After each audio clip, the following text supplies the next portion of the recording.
আসসালামু আলাইকুম দর্শক। ভারত ভালো মতনই ভয় পেয়েছে এবং এখন তারা স্পেশাল একটা প্রেস ব্রিফিং ডেকেছে।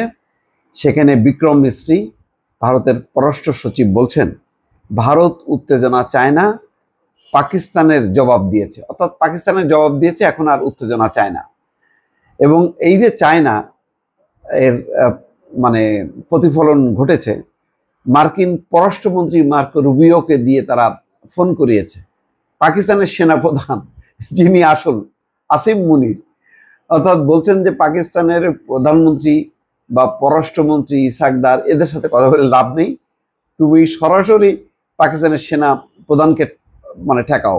আমি আগেই ভারত শঙ্কা করেছে যে এই যুদ্ধটা হচ্ছে একেবারে পাকিস্তানের, যেটা আসিম মুনির, তার যে আওয়াজ, ভয়ঙ্কর আওয়াজ, এবং শেষ পর্যন্ত তিনি যাবেন, এটাকে বলছেন যে ধর্মযুদ্ধ।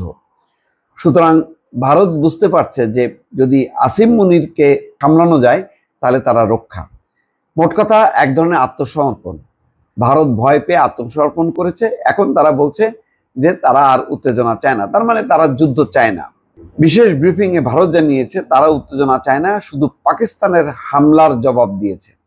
অপারেশন সিঁদুর নিয়ে বিশেষ এই ব্রিফিং করেন দেশটির পররাষ্ট্র সচিব বিক্রম মিস্ত্রি, ভারতীয় সেনাবাহিনীর কর্নেল সোফিয়া কুরেশি, ভারতীয় বিমান বাহিনীর উইং কমান্ডার ভূমিকা সিং। মহিলা ছাড়া এদের চলে না, দুই মহিলাকে পাশে নিয়ে ওনারা কথা বলতেছে আর কি। যাই হোক, এটা ওরা সবসময় নাটক নিয়ে ব্যস্ত থাকে, তো সবকিছু মনে করছে বোম্বের ফিল্ম আর কি। আচ্ছা, এতে বলা হয় শুক্রবার দিবাগত রাতে উধমপুর, পাঠানকোট এবং বাথিন্ডা সহ অন্যান্য স্থানে ভারতের ঘাঁটিতে হামলা করেছে পাকিস্তান। এটা পাকিস্তান সেনাবাহিনীর উস্কানি।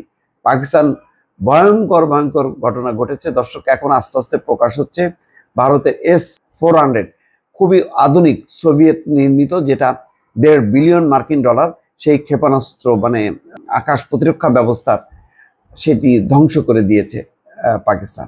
এখন যথেষ্ট পরিমাণ কাবু হয়ে গেছে। সমস্ত ওই কাশ্মীর, রাজস্থান, গুজরাটে যেখানে মোদির বাসস্থান, সেই গুজরাটে হামলা করেছে এবং বলা হচ্ছে যে 1971 সালের পর এই প্রথম সেখানে হামলা হইল। ফলে মোদির কি মানসিক অবস্থা এবং কি পরিণতি সেটা বুঝতে পারছে। ভারত যত শক্তিশালী হোক না কেন, পাকিস্তান মাটি কামড়ে পড়ে থেকেও তারা হামলার জবাব দেবে। এবং পাকিস্তানের পেছনে কারা কারা আছে ভারত বুঝতে পারছে। তুরস্ক আছে, সবচেয়ে গুরুত্বপূর্ণ দেশ হচ্ছে চীন। চীন এখন যত রকম আধুনিক অস্ত্রশস্ত্র আছে সবকিছু পাকিস্তানকে দেবে এবং বলবে যে মার, চালা হামলা, আমরা পিছনে আছি। চীন দেখেন চুপচাপ আছে, কিন্তু চীন কি চুপচাপ থাকার কথা? চীন বরং একটা বড় অস্ত্র পেয়ে গেল পাকিস্তানকে, যে ভারত এই সুযোগটা তৈরি করে দিচ্ছে। এখন পাকিস্তান হামলা চালাবে, পেছনে থাকবে চীনের অস্ত্র ভান্ডার, সেইটা দিয়ে হামলা চালালে পাকিস্তানের সামনে এই মুহূর্তে টিকে থাকা কঠিন ভারতের।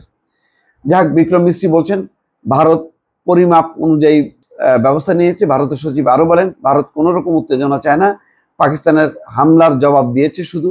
ব্রিফিংয়ে বলা হয় পাকিস্তানের সেনাবাহিনী ড্রোন, উচ্চ প্রযুক্তির অস্ত্র ব্যবহার করে ভারতের পশ্চিমা ফ্রন্টে হামলা করেছে। ভারতের মোট 26টি শহরকে টার্গেট করেছে তারা। এসব হামলার বেশিরভাগই নিষ্ক্রিয় করে দিয়েছে ভারত। কর্নেল সোফিয়া কুরেশি বলেন শ্রীনগর, অবন্তিপুর এবং উধমপুর স্কুল এবং মেডিকেল স্থাপনায়ও হামলা করেছে পাকিস্তান। আর তোমরা কি করছো? পাকিস্তানের মসজিদ হামলা করনি, স্কুল, স্বাস্থ্য কমপ্লেক্স, এগুলি হামলা হয়নি? দর্শক ভালো থাকবেন, আল্লাহ হাফেজ।